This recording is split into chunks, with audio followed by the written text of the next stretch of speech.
She was introduced to us on season 7 of RuPaul's Drag Race. She was all zhuzhed up. She's not afraid to be blunt while smoking a blunt. And her balls had her open to the most popular gif of 2019. Her name is Jasmine Masters, and she has something to say on this episode of Exposed. Thank you so much for being here. Thanks for having me. Well, I'm Joseph Shepard, and we are in the Posse Pad showroom, presented by Apartment 2B. And before we get started, today's episode is sponsored by Dragr. Now, every drag fan knows how frustrating it can be when their favorite queen comes into their area and they have no idea about it. From spending countless hours looking on Instagram or their Facebook or Twitter, you may miss some great events. So those days are gone thanks to the fantastic new app called Dragr. It's the world's first drag event app, which helps you to track, save, and share the events of your drag race stars. All you have to do is enter the city you want to check out, and Dragr does the rest, showing you what drag artists are coming to your town and when. For more information and for download links, it's right here in the description box. Now let's get started. Jasmine Masters.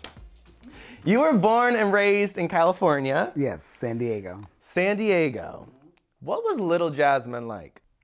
So much. I had so much. I was that kid that did everything. You know, I could play sports, I could sing, I danced. I was always the one running around with everybody. So I know that you had said that when you were about 16 or 17, that's when you kind of got into drag for the first time. You did like a Patti LaBelle contest, lookalike contest? Mm-hmm. But it wasn't so much a lookalike contest. They just wanted us to impersonate her to win tickets. But was that the first time you ever put on any type of? Yes. What made you do it for that? Because my best friend, excuse me, at the time, he passed away, but he told me I was going to do it.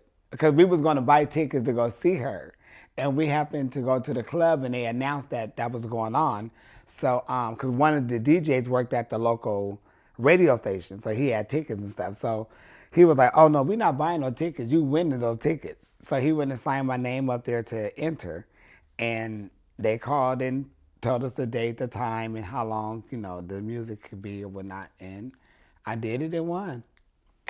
After you won, when did you start actually getting into drag and like performing at like clubs and stuff?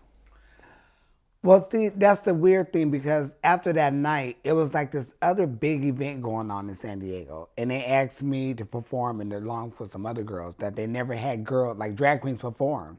But they said, we want to have you guys perform for our show, you know, whatever they was doing. And then I got tied up with the Imperial Court system, it was like, this happened Friday. It was like by Tuesday, I was a part of this system that I didn't know anything about, but I was already performing and I was doing a lot of benefit shows. So I wasn't thinking that it was going to be a career or I never wanted, you know, anything out of it because I had a good job and stuff. So I wasn't really bothered by it. But I just started doing it and doing it and doing it until like maybe 3-4 years in, I started realizing during this time, I'm getting booked at clubs and I'm getting paid. And I started thinking, do I want to wake up in the morning and miss the Young and the Restless, or do I want to just start sitting at home and, you know, watching the Young and the Restless fry some pork chops? So it happened like so quick without me even knowing it. It was like it was like a couple of days after I was just doing it. That's crazy. Yeah, it was just straight through. Straight on through. What was the drag scene like in California back before Drag Race started airing? Oh my gosh, it was smaller. Mm-hmm. You know, the drag scene wasn't as big. Girls definitely looked like themselves. You knew who each girl was. You know, that's a big thing now. And it wasn't a lot of the same drag out. Mm-hmm. It was like a few girls do this, a few girls do that. It was never like a lot of black queens out. It was just a few, but it wasn't a lot. And when I came out, it was only like maybe 3 of us. And one was the live singer, so she was out the game, and the other one was my drag sister, so it was us 2 that was, you know, new like for us, but the drag scene was smaller. It wasn't as catty as it is now. Yeah. It was nowhere near that. It was more, y'all were more actually friends. We was a lot more close and a lot more friends back then. You know, and true enough, some people had their own stuff, but it was nowhere near as much as it is now. And then you're in the drag scene, and I had heard that the first time you auditioned for Drag Race was what, season 2? Yes. What pushed you to want to audition for Drag Race? Well, they asked us, the Dream Girls, they wanted all of us to be the first season, but everyone had stuff to do. But it was an opportunity. By this time, I've been doing drag, 15-something years probably? And if anything like that comes to in my life or anyone's life who does this type of work, why not audition for it? That's just like saying if you're a dancer, you don't want to be on American Bandstand. Exactly. You know, it's your opportunity. If you could sing, go try out for American Idol. How many times did you try out? Till I got on. Till you got on? Till season 7, you went 5 times? What was your tape like? You know what it was? They just was never getting, like, the putting it together right it was never coming out right. You know, it was never telling the right story, I believe. And thank God I talked to Chad, and Chad said, girl, do this, do this, do this. Just keep it very clean, very simple.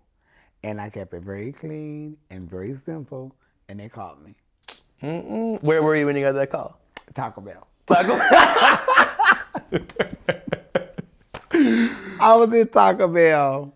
Well, how did you react? Well, the food was hot, and the green sauce was super hot, so it was like on my hands, so I had a reaction from that. And I was just like, oh my God, I think I made it. And they was like, yeah, you made it.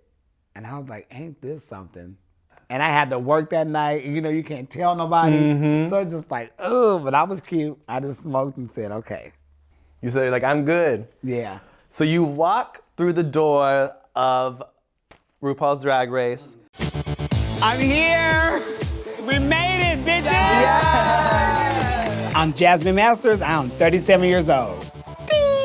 You have your perfectly sculpted body out. How did that all come to be? Like, do you work out on the daily? Like, what? I don't do any of that. God blessed you with abs. Yeah. And you know, it was so weird because I didn't really get into the gay scene until I was like I'm gonna say about 16, 17. You better say 6. And I was like, oh my God. But I was in there, but not in the clubs, you know. But when I started going out into the gay side, that's when I realized my body was nice. When I was dating girls and being in the straight world, I was skinny. I was bony. I was, toothpick and all this. Come over to the gay side, go to a pool party, and they're like, oh my gosh. And I'm so like, I don't understand how over here it's one way. And over here is something different. I was like, that's so crazy. And then now on this same straight side, they still ask me. But I don't work out. I don't watch what I eat. None of that. It's the power of weed. Well, maybe. But I've been thin like my whole life. So you're on season 7. And one thing that I noticed about season 7, and I may be crazy, when you left and when you were eliminated, you didn't say anything. Say anything like? When you walked off the stage. Now, sashay away.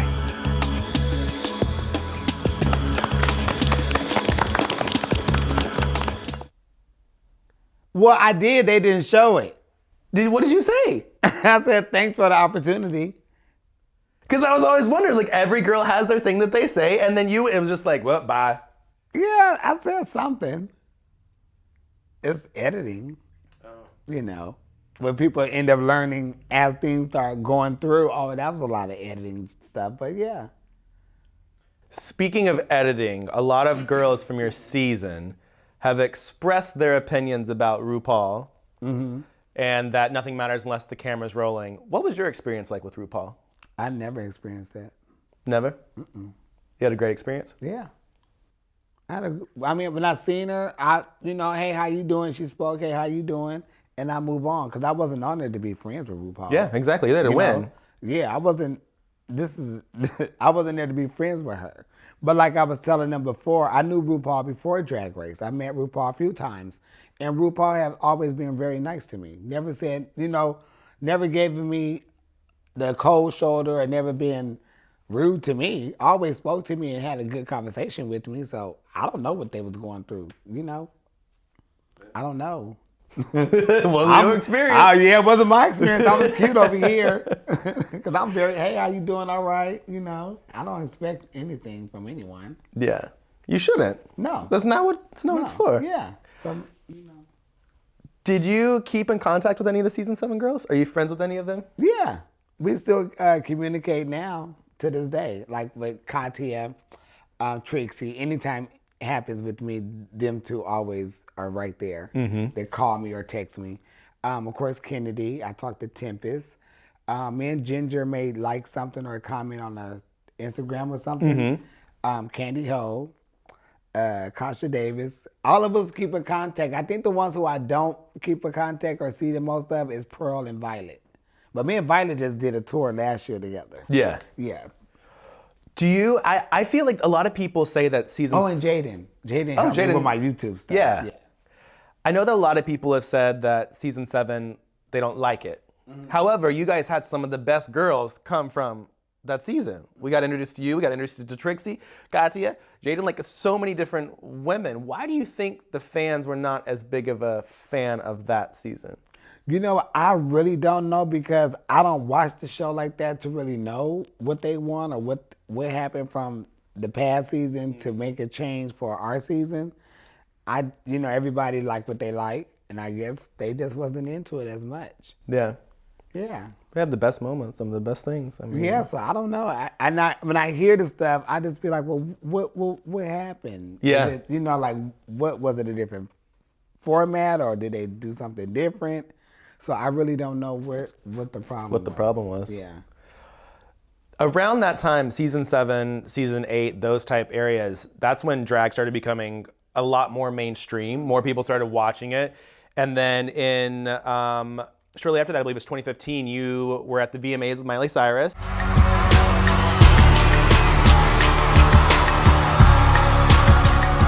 Mm-hmm. You performed with her. What was that whole experience like? That was fun. I love Miley. Mm-hmm. Like the rehearsal times, and she was there. She was very cool, very relaxed. We smoked and all that good stuff. It was a lot of fun. It was very scary because of how they had me positioned. I was on the high part. But other than that, that was the blast. Yeah? That was some fun stuff. Did you tell everybody to tune in? Were you like, watch me? Oh, yeah, of course I did. And I was like, on this part, look at the camera. This is when they're going to show me. And they showed me. So, yeah, my mom was happy and stuff. That's awesome. I feel like that was one of the first artists that started incorporating drag queens into acts and stuff. And I know that, especially now, a lot of people get mad when drag queens are used in cis white people's pop culture and videos and things like that. Do you think that should not be done, or do you think that there's a limit to like exploiting? I just feel if you're promoting something, don't use us for your promotion. Mm-hmm. And when you see that we're going through stuff, you should be there to fight and argue and be there when it's time for you to be there, not just when you're promoting your album. Exactly. And that's why I see a lot of them do. They come up when it's time for them to have something coming out, and I don't like that. It's more so use the community for the purpose of spreading word about the community as opposed to, right, hey, I'm bringing on these drag queens and it's gonna help me get my number one. Yeah. More so like that. Yeah. And it's that, when you're dealing with drag queens, you're still dealing with gay people. Yeah. So you have to remember that people put us in our own community. They put us in our own pot. So just because there's some that you may want to use or deal with to help you, you still have to remember they still part of that pot. So you still got to step up and do the right thing for not just them, for everybody else, and not when it's for your own benefit. Exactly. All right. So in 2018, you were announced as being on AllStars For. Mm-hmm. Now, some other season 7 girls were in All-Stars 2 and 3. Was All-Stars 4 the first time that you were asked? I think so. Yes, it was, because when they asked me to be on there, I was so shocked because I didn't think that they would ask me, and I didn't think they would. If they did, I didn't think they would ask me so soon. Mm-hmm. So it was like a shocker to me. So that was my first, yeah. How much time did you have to prepare for that, from when you got the call to? About a month and like maybe a week or so. Mm-hmm. Yeah, it was so weird how it played out because Trinity Taylor, she and my good friend Chevelle, they lived in the same complex. And the seamstress that sews for all of us is there. And Trinity had walked in and said, hey, I'm got a call to be on the show, so I'm going to need you to sew for me. The girl was like, okay, just let me know. She said, I don't know the dates, but I'll let you know. But during that time, I also just got a call and was like, oh shit, because I had to, like, oh wow. So, but the girl who was sewing for us, Jamie, she was coming to my house like within 4 days to sew for me for a whole month already. And it just so happened that we got the call at that time. So she was there sewing for me. You got a little leg up? You were like, that's my girl. Yeah, so I mean, yeah, so that was an easy way to slide me out of there. Yeah. Because, and like I said, Trinity, she know the girl Jamie is a good seamstress. And she seen like all my stuff and she was like, oh wow. She was like, yeah. And it's a game where you have to start getting people who you feel is going to be a threat to you out the way immediately. Exactly. And and then people say, oh, but she like blew your chances. She did it. Like, no, she didn't. Like, whether I got on my knees and crawled and did all that stuff, I'm not going to do that. Yeah. Because she know what I could do. And she's like, okay, well, I got an opportunity to get somebody's heavy out of the way. Yeah. Let me try to get them out the way now. So, but yeah, that was the becoming close. Those clothes. Yeah. So when you're going the week of and you're going on this promotional tour and you guys are kind of like going and doing different press and stuff, one thing that a lot of people say is that when you were on the Build series and it was all the girls and Carson Kressley was interviewing you, they want to know, why did you not speak? They feel like something was going on. Because everyone, by that point, not everyone, but most of the girls had already started drinking. So everyone was already hyper and excited and all that. And I wasn't there to be talking over anyone with the microphone. So it was best for me just to stay quiet until I was spoken to. Yeah, but other than that, we was all having a good time. Yeah. But and as you could, if they watch it, they can see as some girls are talking, some will talk over. Yeah. And I wasn't there, that's not how I do it. So I was like, yeah, and I knew everyone had a couple of drinks and they was getting, happy and excited. So I just didn't want anything bad to happen while we was on live. So I just shut it up until they asked me a question. It was simple, but no, we had a ball. We was having a good time. Yeah. Oh yeah, we had a ball doing all that stuff. That's good though. Yeah. Are you friends with those girls still now? Yeah. Yeah, me and Trinity just did a tour, maybe 4 months ago? Did you unblock her? Yeah. We did all that. So that is mended. Yeah, me and Trinity had fixed that. We talked and, we good. Yeah. We good. Me and Shangela is good. Wow. Well, me and Shangela are always going to be good. I never blocked her. I don't think I ever blocked her. Yeah. And me and Shangela have been friends for a long time. Yeah. So that was the first time out of, I'm going to say 9 years that we have ever had a disagreement or any type of situation. That's good though. So it kind of hit me hard like, oh my gosh, like, we don't have that. So, yeah, but no, we good. Me and Eureka is good. I seen Eureka, excuse me, a couple of times and we talked and all that and we good. Because it's petty. To me, everything is petty. Yeah. It's like, that stuff don't matter, for real, honestly. That's good though. Yeah.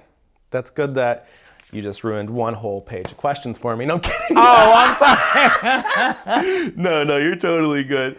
So the first episode, I know that you had mentioned that the talent show that there were a lot of things that went wrong. Mm-hmm. And that you were originally, I think that you said that you were wanting to lip sync.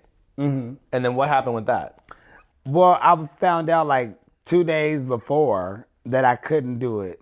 They wanted me to do something other than that. Mm-hmm. And after we have been discussing what to do, what not to do, or sending in music to get it cleared and all of that.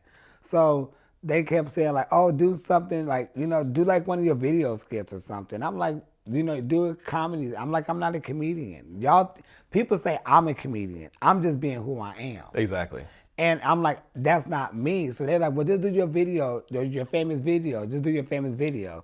So I'm like, okay, I'll just do it then. Hello, I am Jasmine Masters, and I have something to say. I went on a date with this guy, and when he called me back for another one, I said, hell no. And he asked me why. I said, because baby, your breath smells exactly like your ass. Your breath stinks. Then it really hit me after that, when that happened, that this is the same thing Morgan called me on the phone and said that she was going through with them when she went on the show. She had to change her stuff and come up with a song in 2 days. And I was like, oh, okay. But then I was like, okay, but that's the case then. Shit, let me get back on here then. Mm-hmm. All-Stars on my name too. That's fine with me. Yeah. So after that happened, it kind of clicked in my mind what was going to happen regardless. Do you feel like you should have stayed? Judging by you seeing 1 and 2 and all the girls perform 2 takes. Oh, definitely. Oh, definitely. Who do you think should have gone? Damn, I'm trying to think of who was on the show now. But I can't remember everything that everyone done, but I do know no one had a clean performance other than Gia Gunn and Manila. And Manila can fuck up because she already had her shit drawn on there anyway. Yeah. But as far as the routine, and Trinity, she didn't mess up neither. But everyone had mess ups.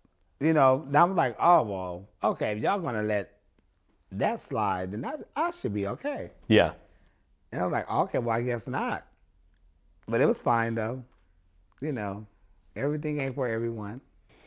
Was there anything that you were excited to show or do on AllStars For that you did not get the chance to do or show, outfit-wise, anything like that? All of it. All of it? Yeah.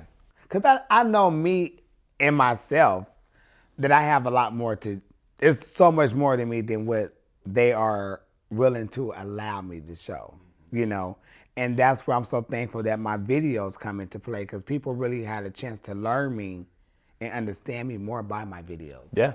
And this person is not bringing people down, just the way he's just saying whatever he's saying. And then they start hearing what I'm saying and not taking it like offensive. Yeah. So they got to say, oh, okay, I can see how they could mimic and cut you to say certain things that make it sound so blunt and cold-hearted, but then they never show like the bright side of it. There's always a help. It's kind of like a one side, yeah. Yeah, so I was like, well, but I think I escaped that though. So I was thankful that I got out of there early. That's good though. Yeah. I was happy to be on there, but it wasn't a bad thing if I left early, if I stayed longer. But I think, thinking back, I'm glad I left when I left then. Because it was just, okay, cool. Because as it kept going, it probably would have been some more mess. Mm-hmm. And it would have been easier to slice me to be something that I'm not. We all saw the mess at the very end. So I just been like, okay, well. So speaking of AllStars For, we're going to take a little time lapse. You were at a Roscoe's viewing party with Willem.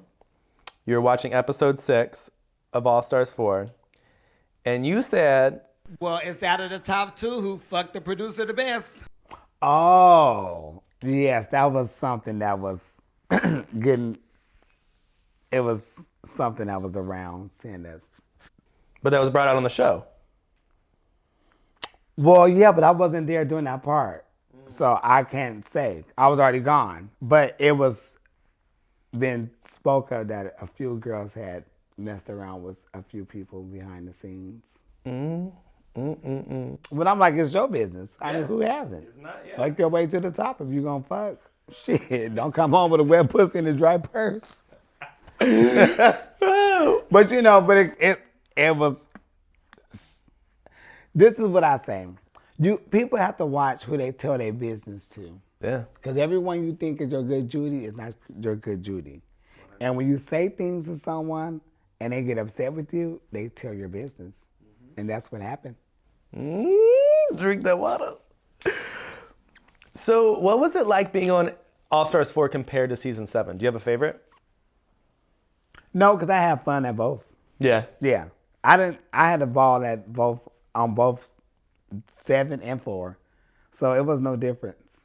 That's good. I don't think it was a difference. I had a ball. Do you feel like you were more prepared when you came into AllStars 4 than you were season 7?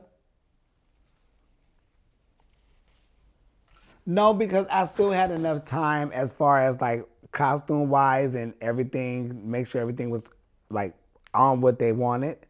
I think I had I had equal amount of time. Yeah. Because I had a great designer for 7 and I had a great designer for 4. So I wasn't slacking. Yeah. Yeah. Not in that. You get off AllStars 4, and this past year, 2019, was explosive for you in the meme community and the Isn't GIF that crazy? community. So bitch, I crashed in my back seat for a couple of hours and So when did you notice for the first time, hey, something that I said in a video is now becoming viral? Like, was it somebody texting you? Was it something you saw? Like, did you start seeing more retweets? Like, when did you start noticing? Well, my notifications be like, the number would be just crazy. Or it'd say like 99 plus, like on Instagram. And I'd be thinking, what the hell is going on? So then when I go look through it, I see it's me going viral for something. And like the end I oop was like 3-4 years ago. That's what I was about to say. Like, it was like 4 years ago. Yeah. And it was like, that's Viral. insane. Everything I've done that go viral is old videos. Yeah. And the newest one is when I have on a red and it sounds like someone is shooting. And that was right after 7. I think that was right. I did that right after we announced it, somewhere up in there. So all these videos are old that's going viral. How was this year for you? 2019. How was 2019 for you? And I oop. It was amazing. It was amazing because it was like I just woke up. It seemed like I wake up every other month or every other week or whenever, and it's just a whole nother bright light over my head. That's awesome. And it's just like I can't. I'm almost to the point where anywhere I go, someone knows who I am now, which I think is amazing. Yeah. I love every bit of it. And even like the little kids know who I am. So I'm just like, this is everything for me. Now, was that a night and day experience from season 7 to now? Because I know that you got hate in season 7. Like, you had some anger biddies. Like, what's been the difference? Like, has it been night and day? Has it been like, do you still get hate? Like, what's the... You know what? That hate situation, it wasn't coming in my inboxes as much as I think people was doing it on Twitter or just talking about me in the groups or whatnot. But a lot of that wasn't coming directly to me in my own personal mail stuff. Yeah. But I didn't pay attention to it then. And if it's going on now, and I'm sure it's somewhere, but I'll never pay attention to the negative. I always focus on the positive. The positive. Yeah. That's a good note. So it just keeps me happy. Even when the bad stuff was going on, people still was like loving on me. So that was good. Yeah. Yeah. What do you have to say to new queens that are going to experience that? Because this fandom can sometimes be pretty toxic. Oh, I know it's deadly, but you know they have to find self-love within themselves, because no one can give you the love that you need but yourself, and that's a lot of strength and a lot of power to accept you for who you are. And if you don't have that, you're gonna crash. Yeah. And you're gonna live your life for someone and not for yourself, and it's deadly. Yeah. That's true. I mean, because I think that the bigger that the show gets, the more hate you're going to have, but the more love you're going to have as well. You're going to always, there's no one who's going to have all love. Yeah. No one's ever going to have all love. Always going to have a hater in a corner.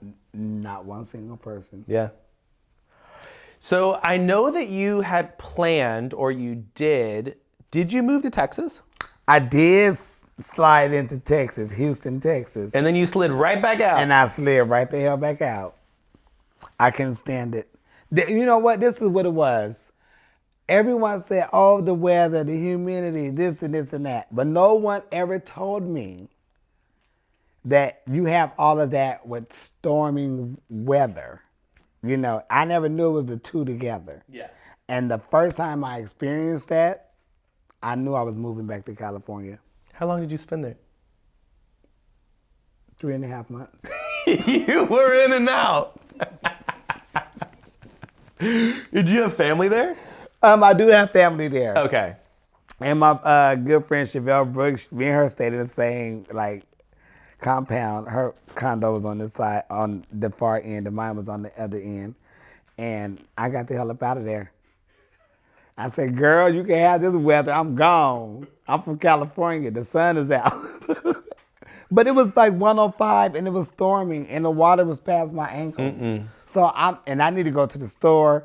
I'm like, do I wear shorts? Do I wear a jacket? Do I take an umbrella? Because it's hot as shit. Yeah. I was like, you know what? You said, not today. So I got me a pod and had them come drop that bitch off, and I loaded that pod up, send this back to Cali, and I'm out of here. Yeah. Woo. So do you like California? I love California. Yeah. I'm never leaving out of California. Never again. And I'm so happy I did move to Texas, because I always wanted to move out of California just once in my life to say I'd done it. But I ain't moving out of California. Yeah.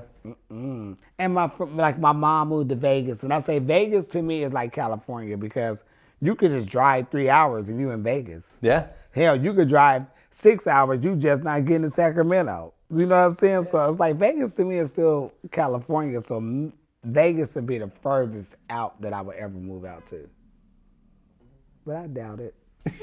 You stayed straight in. Yeah. So a big thing that ended up happening this year in 2020 is RuPaul ended up releasing AJ and the Queen. Have you ever been called? Would you ever? Yes, they called me twice. And I was gone like both times. They gave me the dates if I was open. And I was like, shit. And one time Kennedy was there. She came to the house to film her part, and they wanted me to come the next following week. But I was going to be at a gig somewhere. So I'm hoping and praying that it'd be season 2 and I could get on that one. That'd be good. good. It was a good show, wasn't it? Yeah, and it'd be pretty awesome to see you on there too. Yes, I would love to slide on through the cameras. What's your favorite part about performing in drag? I think it's the reaction of the audience. Because I never know what I'm doing. Unless I'm doing like a routine, but I still, in my mind, I'm not doing the routine. I'm just whoever I am on stage at the moment. And I love the reaction they get, and I love when I get standing ovations. All I will say is that when I was at Evita, and you were performing at Evita, and then once Saweetie's song, My Type, came on, I was like, okay. Where did this Jasmine come from? Because that was like, yeah, and you were empowered by somebody else. I have a lot of different acts I do. You know, people think I just do certain stuff. I'm like, oh, you don't know half the stuff I do. Yeah. And then when they see me do stuff like that, they're like, where did that come from? Like, have you ever seen me at brunch? Yeah, right? But yeah, I just love to perform. It gives me a lot of happiness and stuff. That's good. Yeah. So one thing that you were doing Jasmine's masterclass on WoW, and you said that you're no longer doing it anymore. Yeah, I need a call to set a date. Okay. I just need a call to say, can we do some more? That's all. Oh, yeah. It's gonna be coming soon, Yes, soon, guys. For real, it is. Because everybody do some more. They want me to do some more of those. They want me to do more videos. I'm talking to someone about doing a podcast. I'm talking about someone doing some music with me. So I'm doing everything everyone keep asking me to do now. That's good. Because they asking me for it. So Yeah, I'm you gotta take those chances when you get those chances. And that's absolutely right. Because you never know if they're gonna come again. What's gonna happen? You might as well try it. Tomorrow It's a new ain't world. promise. It ain't. So, what do you think the biggest misconception of Jasmine is? Oh, I don't know. I don't know, because I don't know what people think of me, because I know who I am, so I don't really think what people may think or feel, because I feel once they meet me, they'll know, like, oh, this person, this person's cool. Because I never wanted a person because of who they are, what they have. I'm not here for that. I have friends of people wouldn't even imagine that I do this type of stuff. But like, I have a lot of friends that's into golf. I've sat there and see my friends get his earlobes opened up and piercings. I've done all of that. I just wish people would know, or I hope they get to know that I don't need them for nothing. But if you're gonna be my friend, just be my friend. Yeah. And I'm going to be your friend back. I don't need to double cross you. I don't need to upset you. I'm not here for that. I'm just here to be a friend, and that's all I want. But other than that, I don't know. Jasmine the friend. Yeah, I'm the cool one. You're the cool. I swear I'm the cool one. I smoke weed. I like to, have fun. I can say I'm a really down to earth, cool person. Yeah. Because it does me no good to make someone upset or cry. Exactly. And I know I'm a very emotional person. And so I can't make a person cry without me not crying. Even when I argue with someone, and if I know I hurt their feelings, I'm in the corner crying because of what I said. It's not because I'm upset and I'm angry. It's because I hurt someone's feelings. And even though they hurt mine, but I still get hurt because I hurt their feelings. You know? So, and I'm 43 now, so I'm really just don't want to be bothered with the bull. I just want people around me who's going to respect me so I can respect them. Yeah. Are you truly happy? 1,000%. 1,000%? Happy than a motherfucker. Yeah, I'm so happy because, I know, like, I have been through a lot of deaths in my life, from a childhood, friends, family members, whatnot. And I know a lot. I learned very young, like, tomorrow's not promised, to live your life to the fullest. So I always kept that in my mind. And when I think about, the stuff I went through, not bad stuff, but even the bad stuff, because my life ain't been all peaches and fucking watermelons and cherries. But it's like, look at me today. I don't have stress. I'm not on the street. I have all my teeth. Mm-hmm. They may be veneers, but they're mine. But, it's just a lot of things that I'm so thankful for that I don't have to worry about that I see others do. So that just keeps me excited, because I don't have it, I'm happy. That's awesome. I think that's a really amazing thing to even be able to say. I think that a lot of people, we strive to find happiness, and I think it's all comes within yourself. It does, and you have to think about when you, like, for instance, when you walk down the street, you see a man on a corner. He's on a corner because that's his corner. He lived there. What you going to go buy, what you need to buy, go to the house. Why are you complaining? Yeah.